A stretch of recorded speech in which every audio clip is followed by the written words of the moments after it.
이 시간에는 주어진 것 때문에 결코 낙심하지 말라. 주어진 것 때문에 결코 낙심하지 말라라는 제목으로 하나님 말씀 증거하도록 하겠습니다. 다윗을 선택하는 장면입니다. 그 제사 중에 선택하는 걸 보면 알 수 있죠. 우리도 예배가 중요하다는 거. 중요한 결정을 내리거나 또 하나님의 인도하심을 구하고자 할 때는 예배 자리 떠나면 안 된다는 것입니다. 예배 자리 떠나서 밤낮 자기 머리 짜내 보십시오.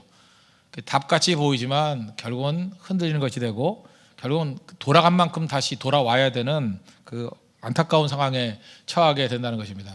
예배가 중요한 거죠. 예배 가운데 주님께서 우리의 길을 인도해 주십니다. 여러분 믿습니까? 반드시 믿어야 돼요. 그죠? 나에게 공급해 주시고 가르치시고 고쳐주시는 것이 예배 시간에 이루어진다는 것입니다.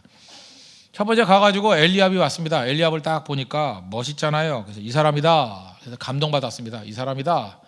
그러니까 첫눈에 함부로 떠드는 거 아닙니다. 그죠? 첫인상에 와 멋있다. 그래서 결정해서는 다 꽝이라는 거예요. 6절 보십시오. 그들이 오매 사무엘이 엘리압을 보고 마음에 이르기를 여호와의 기름 부으실 자가 과연 주님 앞에 있도다 하였더라. 이 겉모습 보고 혹했다는 것입니다. 야 괜찮네, 멋있네. 제가 아까 짝 얘기도 했죠. 짝이라는 그런 그 프로그램을 보니까 그 첫인상 뭐 하는 거 있더라. 첫인상 우리 속된 말로 첫급발이 개급발이에요. 그죠? 아무것도 아니야. 처음에 한 여자가 5명한테 달려들더니만 나중에 안 되는 것 같더라고. 안 되는 거 그죠? 처음에는 외모 같고 뭐 이렇게 겉에 이렇게 화려한 것 같고 접근하잖아요. 시간이 가면 갈수록 잘 되는 것이 더 중요하다는 것입니다. 이게 되게 중요한 거죠. 사무엘이 왜 엘리압한테 그렇게 마음이 혹했을까? 물론 키도 크고 뭐 멋있고 그런 것도 있겠죠. 그러나 사실은 그 신분, 맏아들이라는 프리미엄이 분명히 있었을 것 같아요. 그렇죠. 이스라엘 사람들에게 있어서 맏아들은 보통 의미가 아닙니다. 그 가정의 영광이에요. 영광. 아버지의 영광 그런 맏아들이었고, 그래서 우리 애굽을 치실 때 6월절에 애굽의 장자들을 치잖아요. 그 장자들을 칠 때 성경은 뭐라 그래? 애굽의 힘을 쳤다. 그러니까 애굽의 장자를 쳤다와 동의어가 뭐예요? 애굽의 힘을 쳤다. 그러니까 힘의 근원이 장자라는 거예요. 장자를 쳤다라는 것은 힘을 쳤다. 그런 얘기입니다. 그러니까 장자의 의미가 굉장한 거죠. 만물, 첫 열매는 하나님의 것이다. 저도 장자인데 이 장자 프리미엄이 엄청나게 많은 거예요. 굉장히 많은 부분이 있습니다. 뭐 재산 상속 받을 때도 2배 이상 받았고요. 그래서 에서와 야곱 장자권 갖고 싸우는 이유 아시겠죠? 장자는 거 쌍둥이지만 장자가 갖고 있는 권리가 어마어마하기 때문에 그렇다는 것입니다. 받아들이는 축복이 다르다는 거예요. 이 땅을 살아갈 때도 이렇게 프리미엄이 있는 인생이 있습니다. 프리미엄, 장자 프리미엄 이런 걸 가지고 있다는 거예요. 그래서 멋있기도 멋있고 능력 있어 보이지만 장자 프리미엄인 인생. 여러분은 프리미엄커녕 디스카운트 인생이죠? 그렇지 않아요? 그런 사람 많습니다. 프리미엄이 있으면 좋은데 프리미엄이 아니라 뭐 그것 때문에 디스카운트가 될 수 있어요. 그죠? 디스카운트. 그래도 괜찮다는 것입니다. 어쨌든 간에 프리미엄 붙는다고 이게 되는 거 아니에요. 하나님이 너는 프리미엄 보냐? 너는 외모 보냐? 껍데기 보냐? 아니야. 그랬다. 아니야. 여기서 우리는 또 한 번의 위로를 받죠. 아까 사무엘 선지자가 두려워했다. 그러므로 야 사무엘 같은 사람도 두려워하는데 뭐 내가 두려워하는 게 별건 거야. 하나님 바라보고 일어서야겠다. 그럼 되겠죠? 또 하나 보세요. 사무엘도 실수하잖아요. 그러니까 우리는 실수하겠습니까? 안 하겠습니까? 하죠. 실수해도 괜찮습니다. 다시 일어서면 되는 거지. 그죠? 위대한 선지자도 실수할 수 있다. 무슨 얘기입니까? 모든 인간은 다 실수한다는 거예요. 다 죄 짓는다는 거예요. 다 넘어진다는 거예요. 그것 때문에 흔들리지 말라는 것입니다. 그러므로 여기서 또 우리는 제3자 입장에서 아무리 권위 있는 사람이 하는 얘기라 할지라도 그것이 하나님의 음성이 아니라 그러면 너무 그거에 연연해 할 필요 없다라는 거예요. 대부분의 우리 명절 때 많은 사람 만나고 또 교회에서나 뭐 공동체에서 되게 낙심하는 이유가 말 듣고 그러잖아요. 그 지나가는 말 한마디 듣고 그죠. 그 말 듣고 낙심하고 좌절하고 낙담하고 뭐 이렇게 얼굴이 크냐 그 소리 듣고 그냥 2주 동안 나오지도 않고 그렇잖아요. 여러분 잘 보세요. 쓸데없는 쓰레기 같은 인간이 하는 소리도 영향을 미쳐요. 그러니까 그건 들을 필요도 없고 또 한 가지 이렇게 사무엘과 같이 영적 권위가 있는 사람이 하는 얘기를 할지라도 너무 귀담아 들을 필요 없다는 거예요. 사람이 하는 말은 절대 귀담아 듣지 마십시오. 그냥 한 귀로 듣고 한 귀로 흘러버리면 돼요. 그러냐? 그러고 갚아야 돼요. 그러냐? 그러고. 제가 어렸을 때 들었던 얘기가 있습니다. 어렸을 때도 아니네요. 2번 들었어요. 제가 똑같은 얘기를 2번 들었어. 곧 중학교 때 한 번 들었다고. 한 번은 내가 미국에 어떤 집회를 갔더니 진짜 덕이 없는 안수 집사님이야. 나는 밥을 먹더니 뭐라 그러냐 하면 목사님 관상을 내가 좀 보는데 면석이 하기도 힘든 얼굴이래. 참나. 아니 강사 모셔다 놓고 하는 소리가 뭐예요? 나 참 그 양반 참 이상하다. 나중에 더 얘기는 안 할게. 하여튼 나중에 그 별로 잘 되지는 않더라고. 내가 그래서 저 사람 뭐 저런 게 다 있나? 이 교회 하여튼 문제를 크게 일으켰던 사람이에요. 말 함부로 하는 사람. 그러니까 이민 가가지고 분노심이 있는 거예요. 그러니까 말로 다 푸는 거야. 교회 와가지고 말로 그냥 생각하는 대로 막 떠들고. 그래서 목사님이 얼마나 당황해하는지 그죠? 막 미안해하고 그러더라고요. 그러다 보면 지가 먼저 망하더라고요. 그죠? 하여튼 그런 거. 근데 그걸 믿으면 안 되죠. 뭐하러 믿어요 그런 말을? 믿으면 절대로 안 되죠. 또 한 번은 우리 한국의 유명한 교회 성장 학자예요. 학자가 와가지고 제가 이전교회 있을 텐데 아무리 봐도 여기는 500명 이상 넘을 것 같지 않대. 내가 그 말을 믿었으면 그대로 됐겠죠. 나는 듣고 웃었어요. 전문가 웃기고 있네 그랬죠. 웃기고 있네. 그죠? 그러니까 전문가가 엉터리지. 그러고 넘어가 버렸다고요. 근데 우리는 그러잖아요. 권위가 있잖아요. 권위 전문가의 얘기, 영적 지도자의 얘기 뭐 이런 건 정말 마음에 드는 것 같아요. 그죠? 힘들어하고. 그래서 우린 주변의 얘기들에 하나님 말씀보다 더 큰 영향을 받아요. 이렇게 설교를 많이 해도 이건 믿으려고 그러진 않다가 그죠? 별것도 아니에요. 찌리 같은 인생이 지나가면서 한마디 툭 던진 것 같고 너 얼굴이 이렇게 커. 모르고 사진을 찍으면 2번 찍어야겠네. 뭐 이런 거에 상심해가지고 그죠? 너 이렇게 각이 졌어. 뭐 제가 지난번에 한번 설교를 했죠. 젊은이 예배 때인 것 같아요. 지난주에 등급 이론 얘기했잖아요. 2002년에 처음 설교했던 등급 이론. 남자는 자기보다 좀 조금 못한 여자를 좋아한다고. 그래서 남자 A는 B를 좋아하고 B는 C를 좋아하고 D는 뭐 F를 좋아하고 뭐 이런 식으로. 그러면 그거 뭐 일반적인 얘기 아니에요? 그랬더니 어떤 형제들이 와가지고 그 노총각들이 와가지고 낙심했대. 그럼 제가 F란 말입니까? 내가 언제 F라고 그랬어? 내가 언제 F라고 그랬어요? F라고. 내가 그 말한 적도 없어요. 그런데 스스로가 그러면 나는 장가를 안 갔으니까 F냐고. 내가 언제 F라 그랬냐고. 너는 G라고 내가 그러려고 그러다가 이제 말았는데. 그죠? 아니 어떻게 거기다가 자기를 동일시해요? 동일시해가지고 굉장히 괴로워하고 힘들어하고 그건 아니죠. 아니 실제로 대놓고 너 F다 그런다 할지라도 내가 왜 F야? 그래야죠. 그렇게 나가야 되는 거지. 말한 적도 없는데 자기 스스로가 F라는 그 자격지심과 열등의식에 사로잡혀가지고 그렇다고 들린 거예요. 환청으로 목사한테 F라 그랬다 들린 거예요. 한 적도 없는데 듣고 믿고 열받고 흔들리고. 그죠? 이거 뭐 하자는 거예요? 실제로 했다 할지라도 그거는 웃기는 소리 하지 마. 그러고 넘어가야죠. 내가 왜 F야? 내가 F야. 그래 F다 F5다 뭐 전투기다 이러면서 이제 뭐 이렇게 쌩쌩 난다 이러고 나가야 될 거 아니에요. 근데 그걸 갖다가 그냥 받아들이는 경우가 있죠. 우리 뭐 좀 철없는 선생님들 그러잖아요. 너 안 될 녀석이야. 그 말을 왜 믿어요? 그죠? 그거 믿으면 안 되잖아요. 그 에디슨 같은 사람도 안 된다고 그러고 안 믿었잖아요. 안 믿어서 세계적인 과학자 된 거 아니에요? 그렇죠. 그 말을 왜 믿냐고. 믿지 말아야죠. 참 이게 설교가 참 힘든 건데 이렇게 말하다가 제가 지난번 그랬잖아요. 좀 아름다워지자고. 그래서 너무 살이 찌거나 그러면 안 되지. 살 좀 빼자. 그랬더니 그거에 또 낙심을 한 거예요. 그 뭐 홍대석에는 뚱뚱한 사람은 다 교회 떠나라는 얘기입니까? 뭐 이러고 또 괴로워하고. 내가 언제 그러라 그랬어요. 그냥 건강하라 얘기지. 건강하라고 너무 먹지 말고 조금 취소 안 할게. 제가 말해 기능하자고 기능. 제가 뚱뚱하고 살 빠지고 하는 그 얘기가 아니고 기능은 해야 될 거 아니에요. 기능은 왜 하나님께서 우리에게 주신 거 갖고 기능도 못할 정도 잠깐 먹어서 쓰러지냐고. 걷지도 못하고 맨날 누워있고. 그건 문제가 있는 거 아니에요? 기능을 해야 될까 기능을. 새벽기도 왜 못 나왔냐 그랬더니 몸이 무거워서. 그러면 빼야죠. 그거는 당연히. 그 얘기죠. 그 얘기. 아까도 얘기했잖아요. 120kg 되는데 혈압 정상인 사람, 그죠? 날렵한 뚱뚱한 사람 내가 봤다니까.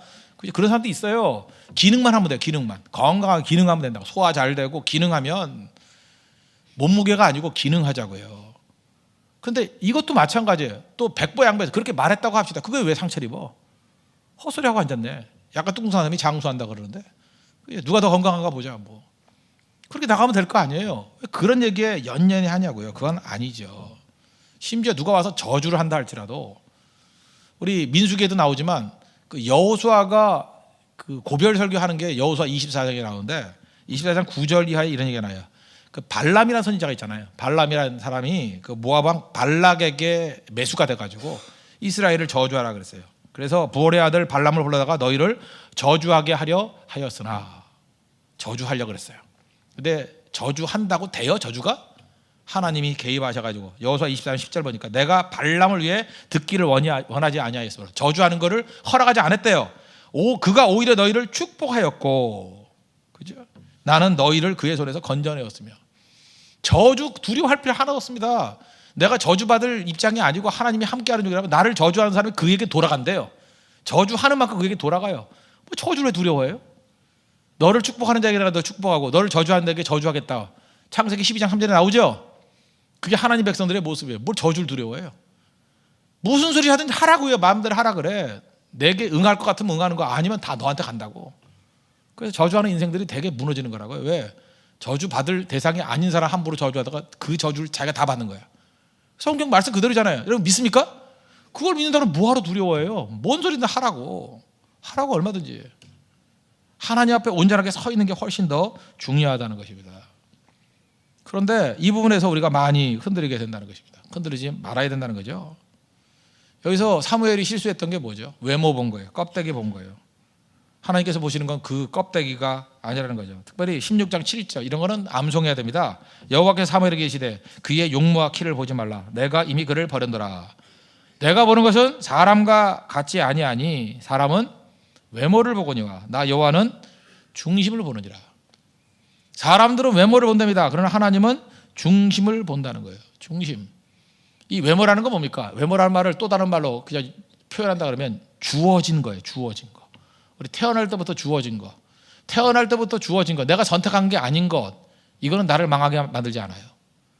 주어진 거는요. 하나님이 내게 주신 거잖아요. 주어진 거는 주어진 것 때문에 망할 리가 없어요. 그럼 하나님이 선하신 분이 아니죠. 주어진 것 때문에 절대 망하지 않아요. 주어진 것은 어떤 재료일 뿐이에요. 그건 중립적이에요. 주어진 것이 우리를 망치는 게 절대로 아니라는 것입니다.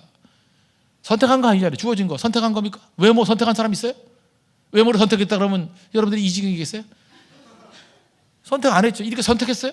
내가 선택했다면 이 눈이겠어요? 이거보다 눈이 더 커야지. 이거보다 훨씬 커. 나는 꿈이 뭐냐면 눈 크게 떠가지고 검은 동자가 흰 동자 사이에 보이는 거. 그게 꿈이에요. 눈을 까도 안 돼, 그게. 막 눈이 찢어질 것 같아. 그죠? 그게 그렇고. 그 다음에 저는 눈이 약간 좀 안에 좀 들어갔으면 좋겠어요. 눈에 싹 한 1cm 정도 깊이. 그래서 그림자가 싹 져가지고 눈빛이 안 보이게. 내가 선택했다면 그런 거 선택해요. 머리카락은 테리우스 같이 휘날리고 선풍기 틀어놓으면 막 날리고. 그런 거 진짜. 나는 머리카락이 날린다는 게 뭔지 잘 몰라요. 그 무슨 느낌일까? 옛날에 기억이 나는데 가물가물해. 하도 옛날 얘기라서. 그죠? 그렇죠. 그런 거 선택한다 그러면 그렇게 선택하세요. 선택하면 이렇게 선택하겠어요? 형제 이렇게 선택 안 하죠? 그렇지. 저건 아니죠. 그죠? 힘들죠. 공주 사람 같이 생기잖아요. 촌사람 같이. 그러니까 선택하면 저렇게 선택 안 하죠. 색깔도 저 색깔이 아니죠. 저보다 좀 밝게 하고 세련되게 하고 어깨도 좀 벌어지고 배도 좀 들어가고 그렇죠? 좀 이렇게 광대뼈도 좀 들어가고 턱도 각이 좀 덜 지고 뭐 이렇게 돼야 될 거 아니에요. 근데 우리 선택한 게 아니라고요. 옆에 있는 웃고 있는 자매 훨씬 더 컸겠죠, 그보다. 예, 그렇죠. 웃을 처지가 아닌데 왜 웃어요? 예, 웃을 처지가 아닌데 우리가 선택한다고 하면 이렇게 선택 안 한다고요. 근데 선택하지 않고 주어진 것이 절대 우리 망하게 하지 않아요. 우리 외모가 우리 망하게 안 해요. 우리 키가 우리 외모 망하게 하지 않는다고. 절대로. 주어진 게 또 뭐 있어요? 가정환경. 가정환경 선택하는 사람 누가 있어요? 누가 그런 가정에서 태어나고 싶어요? 뭐 유리하고 불리하고 여러 가지가 있잖아요. 가정환경 때문에 절대 망하지 않아요. 가정환경 요셉의 집 뭐 좋았어요? 야곱 부인이 넷이었고 형제 12이고 밤낮 이전 투구하고. 근데 그게 요셉 망하게 했어요? 망하게 하지 않아요. 주어진 환경이 절대 망하게 안 한다고요. 어떤 때는 우리의 환경, 우리의 머리도 차이가 있는 거 아십니까? IQ도 차이가 있어요. 똑같이 공부하는데 어떤 사람은 되는데 어떤 사람은 안 돼요. 받아들이기 쉽지 않지만 머리도 차이 있는 거 아시죠? 있습니다, 분명히. 똑같은 책 내용을 읽었는데 한 사람은 다 요약이 되는데 한 사람은 무슨 소리인지 몰라요. 어떤 사람은 한 개를 가르쳐주면 10가지를 깨우친 사람이 있고 어떤 사람은 10가지를 가르쳐도 100가지를 헷갈리는 사람이 있어요. 이 두 가지가 있다고, 두 종류가. 그렇지만 그 머리 때문에 망하지 않아요. 절대 머리 때문에 망하지 않아요. 여기서 우리가 알 수 있는 게 무엇이에요? 주어진 것, 그건 주어진 것 뿐이에요. 요한복음 9장에 보면 인간은 잔인하다 그랬죠. 태어나면서부터 맹인된 사람이 있어요. 그랬더니 와서 기껏 묻는 게 뭐예요? 누구 죄 때문이에요? 부모님 죄입니까? 본인 죄입니까? 요한복음 9장 3절에서 예수님께서 말씀하신 게 뭐예요? 부모 죄도 아니고 본인 죄도 아니다. 하나님께서 그에게 하나님이 하시는 일을 나타내고자 합니다. 하나님이 그에게 나타내고자 하는 영광이 있어. 이게 하나님의 시각이에요. 우리는요, 자기가 다 재단해놔요. 저 사람은 죄인이라는 거예요. 딱 규정해 놓죠. 죄인. 근데 누구 죄일까? 이러고 나가요. 누가 죄인이래? 누가 죄인이래요? 그거 아닙니다. 주어진 거, 맹인으로 태어난 거 주어진 거, 그거 죄인 아니에요. 누가 그런 식으로 규정해요? 여러분이 뭐 못생긴 게 뭐 죄 때문에 못생겨진 거예요? 주어진 거라니까. 주어진 거. 가정하기 나쁜 게 죄 때문에 가정이 나쁜 거예요? 주어진 거예요. 우리 지금 많은 순간에 하나님을 원망하고 공격하고 있는 것들이 대부분 주어진 것들이 주어진 거. 주어진 건 절대 우리를 망하게 하지 않는다고요. 주어진 걸 통해서 하나님께서 우리에게 주시는 능력이 있다는 것입니다. 그래서 주어진 거는요, 하나님께서 얼마든지 일할 수 있는 부분이 되기 때문에 주어진 거에 대해서 원망하지 말고 그냥 받아들이고 활용하면 된다는 거예요. 그런데 주어지지 않은 게 있어요. 우리가 선택할 수 있고 개발할 수 있고 기를 수 있는 게 있다고요. 그게 바로 뭐예요? 중심. 중심이에요. 그래서 여러분들 자꾸만 주어진 거 갖고 변화시키려는 싸움 벌이면 헛된 겁니다. 성경을 다 헛되다 그래요. 너무 외모를 꾸미려고 하는 것도 헛된 거고, 해봐야 별 차이 없어요. 너무 젊어지려고 그래. 주어진 거, 나이도 주어진 거잖아요. 잠깐 벗어나려고 그러지 말고. 그 헛된 거예요. 그것도. 환경 변화된다고 변화가 돼요? 약간 바꾸는 거지. 그래서 주어진 거, 그 주어진 걸 받아들일 생각을 해요. 잠깐 주어진 거 변화시키는데 에너지 낭비하지 마십시오. 인간은 물론 환경을 변화시킬 수 있는 힘이 있어요. 그러나 그것도 어느 정도지 중에 주력을 쏟아면 안 된다는 거예요. 그러면 주어진 것은 받아들이고 해야 될 일이 뭐예요? 중심을 변화시키는데 힘을 써요. 중심이 뭐예요? 하나님 향한 마음이죠. 그래서 우리 중심이 뭡니까? 믿음이죠. 믿음 기를 줄 알아야 된다는 거예요. 그래서 우리 모든 사람들에게 이게 복음입니다. 주어진 것이 우리를 망하게 만들지 않는다. 중심이다. 그래서 모든 성도들을 기도하는 성도로 만들면 일어나요. 그죠? 그 다음에 하나님을 사모하는 마음, 믿음을 심겨주면 일어난다고요. 그리고 겉으로 보이지 않는 숨겨진 것들이 있어야 됩니다. 뿌리의 능력, 보이지 않는 능력이 있어야 돼요. 그래서 기도가 쌓여야 됩니다. 더 많이 기도하십시오. 더 많이. 그리고 다른 사람들이 예측도 못하는 그 숨겨진 능력, 내면의 능력이거든요. 그런 것들을 기를 줄 알아야 된다는 거예요. 이 겉으로 드러나는 게 다가 아니에요. 숨어서 하는 게 얼마나 많은데요. 목사들께 와서 설교하면 뭐 그러죠. 뭐 설교할 때 저거 말 잘하네, 뭐 하네. 그게 아니에요. 보이지 않는 그 서재에서 착과 씨름해야 되고 기도를 씨름해야 되고, 그 보이지 않는 게 어마어마한 게 있거든요. 그죠? 남들이 하는 건 다 쉬워 보이죠. 그게 아니에요. 보이지 않는 부분이 훨씬 더 큰 거예요. 훨씬 더 큰 거. 그게 충만히 있어야 드러날 때 조금 드러나는 거예요. 빙산의 일각으로. 어디 싸움 벌여야 돼요? 보이지 않는 싸움. 여호수아 8장을 보면은 거기서 아이삭 물리치는 장면이 나요. 처음엔 실패했다가 그 다음 가서 승리하거든요. 승리했을 때 내용이 뭔지 아십니까? 매복하라는 거예요. 매복의 능력. 제가 옛날에 그 설교 참 많이 했는데, 똑같은 힘도요, 매복해서 사용하면, 숨겨진 힘으로 사용하면 10배 이상 능력을 나타내요. 500명을 가지고도, 500명의 병력을 가지고도 적이 모를 때, 모르는 매복해놓고 사용하면 5,000명보다 강해요. 반면에 5,000명의 병력이 있다 할지라도 다 드러난 병력은 500명만도 못할 수 있다는 것입니다. 세상에서 제일 어리석은 것들이 다 떠벌리는 겁니다. 세상에서 제일 그 큰 욕이 뭐냐? 뻔한 사람이에요. 뻔한 사람. 척 보면 본전 드러나는 거예요. 다 보이는 거예요. 다 읽히는 거예요. 저 사람은 뭐 뭘 좋아하고, 저거 돈 좋아하고, 저 명예 좋아하고, 뭐 노는 거 좋아하고, 뭐 이렇게 하면 움직이고, 저 아는 건 저거밖에 없고, 찰랑찰랑한 인생. 그런데 내면의 깊이가 있으면요, 내면의 깊이가 있으면 이게 어두컴컴하다는 얘기가 아니에요. 저 사람 도대체 얼만큼 있는 걸까? 하나님 앞에서 어떤 믿음을 가지고 있나? 그죠? 하나님 앞에서 어떤 잠재력을 가지고 있느냐? 저 사람의 뿌리는 얼마나 깊을까? 보이지 않는 거예요. 보이지 않는 거. 그 깊은 기도가 쌓여야 된다고요. 깊은 믿음이 쌓여야 된다고요. 그게 더 강한 것입니다.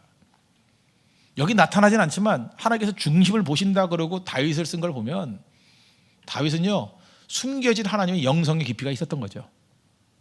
나중에도 알잖아. 양을 치면서도 그가 하나님의 능력을 의지해서 사자의 발톱에서 곰의 발톱에서 건져냈다는 거, 하나님 의지했다는 거, 믿음의 사람이라는 거. 나중에 드러나죠. 뒤에 10장면 드러나죠. 하나님이 다윗의 뭘 봤어요? 중심을 봤어요. 중심을. 제가 어떤 자매하고 얘기를 나눈 적이 있습니다. 그 얼마 전에 그 믿지 않는 형제하고 사귀다가 이제는 헤어져가지고 다시 되는데, 내가 그때 그런 얘기를 했어요. 그냥 무조건 반대를 하면은 또 반발을 하니까 잠시 유보하고 믿음에 더 초점을 맞춰라. 그러면 분명한 건 뭐냐? 하나님이 자매의 눈을 바꿔줄 거다. 지금은 그 형제가 좋은데 그 형제가 뭘 좋냐면 그 형제의 세속성이 좋은 거예요. 눈이 세속적이니까. 세속적인 눈은 세속성이 좋은 거예요. 그런데 믿음이 성장하다 보면 영적으로 바뀌지 않습니까? 그럼 영적인 눈으로 보면 세속적인 게 구역질 하는 거예요. 그 다음에 영적인 가치를 보니 눈이 생긴다고. 그럼 반드시 그 형제에 대해서는 좋지 않은 마음이 생길 거다. 뭐 아니나 다를까 조금 믿음의 성장이 있고 기도해 오고 예배 드리다가 보니까 눈이 바뀌어요. 눈이 바뀌니까 진짜 아닌 게 보입니다. 그래서 헤어졌어요. 그 다음 단계가 뭐겠어요? 이제 영적인 눈이 활짝 열리니까 이제는 영적인 사람이 보여야 되겠죠. 근데 사람이 안 보인대요. 예. 뭐 보일 때까지 쳐다보면 되는 거죠. 뭐 그죠? 하여튼 그 다음 단계. 그러니까 눈이 바뀐 게 눈이 바뀌면 싹 바뀌어 버린다는 것입니다. 하나님 앞에서 여러분들 그런 눈을 가져야 돼요. 사람 볼 때 여러분 뭘 보십니까? 세속적인 교회의 특징이 뭐냐면 새 성도 왔대, 새 신자 왔대요. 그랬더니 뭐 거물이 왔대. 나 옛날에 들은 적 있어. 옛날에 거물이 왔대. 뭐가 거물이냐 그랬더니 높은 지위 있는 사람, 뭐 좋은 차 타고 온 사람, 뭐 이런 걸 거물이래요. 참 거부감 느끼죠. 그죠? 그게 어떻게 거물이에요? 진짜 거물이 뭐냐면 정말로 훌륭한 분이 왔습니다. 희생할 줄 알고 기도의 용장이 왔습니다. 그죠? 기도하는 사람이 와야죠. 사실 철학기도 끝까지 기도하는 사람, 이 사람들이 교회 용장들이에요. 그렇지 않아요? 어려움이 있을 때 지켜주는 사람들. 이 홍대석에 저는 가장 가슴속에 지금 그 기둥이라고 생각하고 고맙게 생긴 사람이 뭐냐면 인천에서 따로 모여서 옛날 그냥 그 MP3 들으면서 기도했던 예배했던 사람들, 그게 우리 교회 뿌리예요. 사실은 그걸 만만 여기면 안 된다고. 그죠? 그 비바람 몰아칠 때 세디찬 그 광야에서 오로지 믿음 하나 붙들고 새로운 교회를 세우겠다는 그 믿음 갖고 섰던 사람들, 그거는 보통 사람과 비교할 수 있는 게 아니라고 그냥 가슴에 새기고 있어요. 그 중요한 거라고요. 뿌리에 뿌리. 그게 뿌리가 있어야지. 뿌리가 어려움 같이 겪어봤어요? 사선을 같이 넘을 수 있었다는 게 그게 능력이라고요. 그런 게 보인다고 쭉. 그러지 않으면 화려한 꽃만 보이는 거예요. 뿌리를 봐야죠. 뿌리를. 여러분 사람 볼 때 이 뿌리 볼 줄 아는 능력 필요한 것입니다. 사무엘조차 외모에 흔들렸어요. 근데 하나님 뭘 보신다고요? 뿌리 본다. 중심을 본다. 그러면 뭐 여러 가지 적용이 있겠죠. 하나님, 내 중심이 주를 향하길 원합니다. 중심은 사람 앞에 서는 게 아니에요. 하나님 앞에 서는 거예요. 두렵죠? 내 중심이 하나님 앞에 서기를 원합니다. 중심의 중심. 그리고 다른 사람을 바라볼 때 중심이 하나님을 향한 사람들은요, 다른 사람이 중심이 보여요. 중심이 보인다고. 중심이 하나님 앞에 나가기를 원합니다. 그래서 교회가 이 중심이 있는 사람들 중심으로 이게 움직이면 무게가 있어요. 중심이 하나님을 향한 사람들. 근데 이 영적으로 타락이 돼버리면요, 중심이 없으니까 눈도 다 개눈이 돼버리고, 그러니까 세속적인 것만 바라보는 거예요. 그죠? 밤낮 저기 인물이 돈 많으면 인물이래, 화려하면 인물이래. 그냥 얼굴 좀 예쁘고 뭐 역삼각형이고 맨날 그 식스팩 그냥 그 닭가슴살 먹고 뭐 그런 거를 기르면 그 인물이래. 그게 인물이 아니고 고기 덩어리지. 그게 무슨 인물이야? 인물은 아무것도 아니지. 영성의 영성, 영적인 깊이, 매복의 능력, 뿌리, 이런 게 있어야 된다는 것입니다. 이것들만 가지고 있으면 어느 부분에 있든지 항상 승리할 수 있다는 것입니다. 옛날에 그 삼풍백화점 얘기했죠. 삼풍백화점이 1995년에 무너졌는데 그 외우기도 쉬워요. 6.29 선언했던 그날 무너졌어요. 1995년 6.29. 그 동네 살았어요. 그때 6.29. 삼풍백화점이 어느 점, 지금 여러분 최고 명품 백화점이 어디예요? 어딘가요 요즘에? 네? 어디가 제일 좋다 그래요?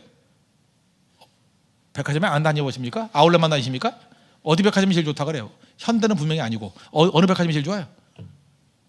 뭐 롯데라 그러나? 어디요? 신세계? 아는 게 그거밖에 없으시군요. 하여튼 근데 그때 당시엔 명확했어요. 삼풍백화점이 최고 명품이었어요. 삼풍백화점이 최고의 명성을 갖고 있는 백화점이었다고. 이유가 뭐냐? 딱 들어가면요, 눈이 탁 트였어요. 왜? 기둥이 없어요. 최첨단 공법으로 지었다고. 기둥이 없어요. 그러니까 백화점에 탁 들어가면 시야가 탁 트이는 거예요. 확 열리고 좋은 물건 많고. 그래서 그때 죽은 500명 정도 죽었는데 다 부자들만 죽은 거예요. 그죠? 거기 아무나 못 갔어요. 옛날에 1층에 거기 다 비쌌다고. 거기 그 싸구려는 그 킴스클럽이 있는 거 어디야? 그 뭐였죠? 그게 이름도 잊어버렸네. 뉴코아. 예, 거기나 갔죠. 저는 맨날 그런 데만 다녔지. 뭐 아니면 저 거기도 못 갔어요. 지하상가 뭐 이런 데만 다녔는데 거기 살 때. 근데 거기는 부자들만 갔다고. 부자들만. 근데 이유가 뭐냐 하면 확 튀어서 그렇대요. 근데 나중에 무너지고 난 다음에 조사를 해봤더니 많은 사람이 추정했죠. 부실공사 때문에 무너졌다? 아니다. 불량 콘크리트? 아니다. 부실공사도 아니었어요. 불량 콘크리트 아니었어요. 이유가 뭐냐? 기둥이 놓여야 될 자리에 기둥을 놓지 않았기 때문에. 훤히 뚫린다 그래가지고 기둥을 없앤 거예요. 그리고 훤히 또 보이게 만든 에스컬레이터 불편하다고 에스컬레이터 옆으로 기둥을 옮긴 거예요. 그래서 무너졌어요. 우리도 지금 예배 드릴 때 이 두 개의 기둥이 우리 예배를 가로막고 있습니다. 이 기둥, 이게 중심이에요. 중심. 기둥이 있으니까 우리가 사는 거예요. 예배 드리기 편하게 하려고 저 기둥을 무너뜨리고 이 기둥을 무너뜨리면 우리는 거의 여기서 짜부가 될 겁니다. 그죠? 이 무너져 내릴 거라고. 그럴 수밖에 없겠죠. 그러니까 항상 잊지 말라고요. 눈에 보이기 좋고 나쁘고의 문제가 아니라 기둥은 기둥으로서 역할을 해야 돼. 그 자리에 있어야 된다고요. 우리 인생 가운데도 마찬가지예요. 어떤 때는 어떤 사람 불편한 사람이 있어. 어쩜 저렇게 융통성이 없나? 뭐 이런 사람이 있을 수 있죠. 뭐 예를 들어 이런 거잖아. 아니 설날에 무슨 철학기도야 뭐 이런 거. 저 목사가 저거 약간 무슨 뭐 편집광적인 무슨 병이 있어. 뭐 이럴 땐 노는 거지 뭐. 그래 너 잘났다 혼자 그래 뭐 열심히 한다. 아니에요. 그게 기둥이라고. 기둥. 예배가 기둥이에요. 기둥. 그거 흔들리지 않는 게 좋아요. 그게. 그러니까 여러분들이 믿고 나온 거 아니에요 지금? 안 그래요? 여러분 나온 거 아니에요. 물론 갈 데도 없겠지만 나온 거잖아요. 나온 거잖아요. 이렇게. 기둥의 기둥. 그러면 이게 딴 사람들은 불편하다고. 어떤 사람은 그래요. 주일에 난 예배 드리기 때문에 결혼식도 안 갑니다. 그러면 불편하죠. 어쩜 이렇게 막힌 사람이 다 있나? 답답한 사람이 다 있나? 그렇지만 기둥 옮기면 안 돼요. 그죠? 겉으로 보일 때 불편하다 할지라도 기둥은 있어야 될 자리에 있어야 돼. 땅 하고 기둥이 있어야 되고요. 주일 성수라는 기둥이 있어야 되고 11조라는 기둥이 있어야 되고 선교라는 기둥이 있어야 되고 흔들리지 말라고요. 기둥이 있어야 돼. 기둥이 있어야 돼요. 불편해요 물론. 외모 화려하지도 않아요. 그러나 그게 살리는 힘이라는 거예요. 그게 바로 뭐예요? 중심. 저는 삼풍백화점 무너진 이유는 딱 하나로 생각합니다. 외모를 봤기 때문에. 거기에 핵심은 뭐였냐면 외모였어요. 외모. 어떻게 하면 탁 트이는 분위기를 만들 것인가? 어떻게 하면 세련된 분위기를 만들 것인가? 그래서 기둥 옮기고 기둥 줄이다가 무너졌어요. 여러분 인생도 마찬가지입니다. 외모 하다가 뭐 양악 수술하고 외모 하다가 뭐 지나친 닭가슴살로 다이어트는 하고 날씬해 졌는데 퍽퍽 쓰러져. 조리독감 이런 거에 걸리고 닭같이 병든 닭같이 왔다 갔다 하고 있어요. 그게 뭐 좋아요? 더 중요한 게 뭐예요? 좀 여유로운 풍채를 갖는다 할지라도 힘있게 기도할 줄 알고 찬송 힘있게 부를 줄 알고 새벽도 나올 줄 알고 그게 중요한 거 아니에요? 좀 교회 멀리서 뭐 번듯한 집에 있는 것보다도 교회 근처에 가서 좀 작은 집에 사는 게 더 낫지 않아요? 그게 중심이에요. 중심. 그 사람은 외형을 따지느냐 중심을 따지느냐 다르죠? 언제나 중심이에요. 껍데기 따지지 마십시오. 그저 이렇게 뭐 물론 보기 좋은 게 먹기도 좋다 그러는데 그거 다 맞는 거 아니에요. 요즘에 너무 루키즘에 빠져 있잖아요. 외모에 빠져 있잖아요. 외모가 아니라 중심이다. 여러분들 내면의 것을 더 다듬기를 힘쓰는 종들이 되고 중심을 보시는 하나님 앞에 온전하게 서 있는 하나님의 거룩한 종 되기를 축원합니다. 그럼 언제나 하나님께서 사용하시는 믿음의 종이 될 것입니다. 예. 다 같이 자리에서 일어나겠습니다. 우리 공과 고의 하나님 찬양하고 또 기도하도록 하겠습니다.